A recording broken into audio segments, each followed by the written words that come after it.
ఈ శరీరం నిర్మించబడింది ఆహారం ద్వారానే.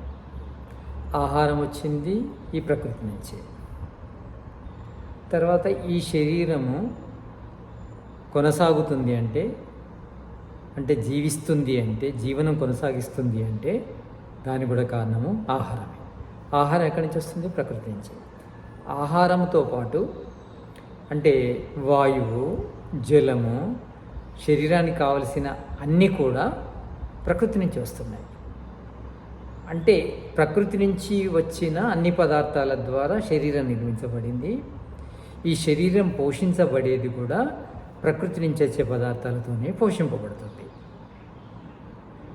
ప్రకృతి లేకుండా మనం లేము.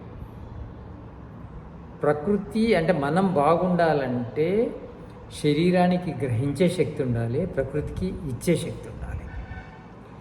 ప్రకృతి ఇస్తుంటే, శరీరం గ్రహిస్తుంటే ఈ రెండింటి మధ్య మనము జీవిస్తుంటాం.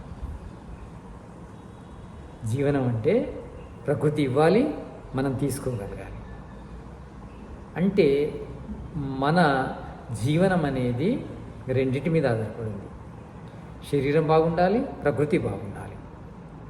ఉన్నప్పుడే మన జీవనం అనేది కొనసాగుతుంది. ఇక జీవనంతో పాటు మన ఆలోచనలు దేని మీద ఆధారపడి ఉన్నాయి? మనం తీసుకునే ఆహారం మీద ఆధారపడి ఉన్నాయి. ఆహారం ఎక్కడి నుంచి వస్తుంది? బయట నుంచి వస్తుంది. ఈ శరీరము బయట నుంచి వచ్చే విషయాలది జ్ఞానం అవుతుంది.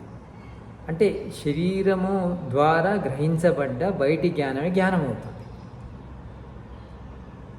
జ్ఞానము రావాలన్నా ప్రకృతికి శరీరానికి మధ్య సంబంధం బాగుండాలి.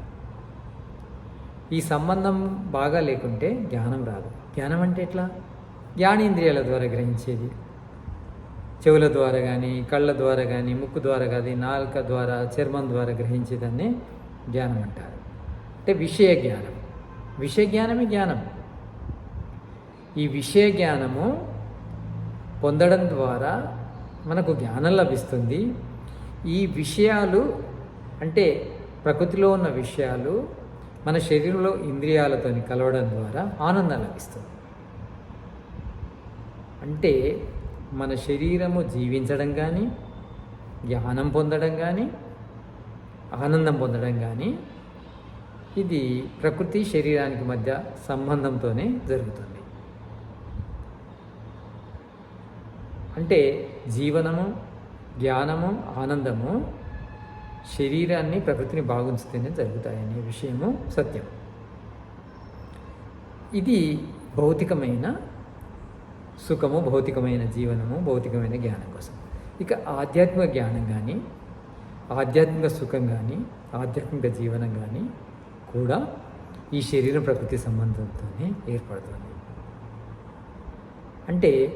ఈ జ్ఞానాన్ని ఇంకా లోతుగా వెళ్తే మనకు ఆధ్యాత్మిక జీవనము, ఆధ్యాత్మిక జ్ఞానము, ఆధ్యాత్మిక ఆనందం లభిస్తాయి.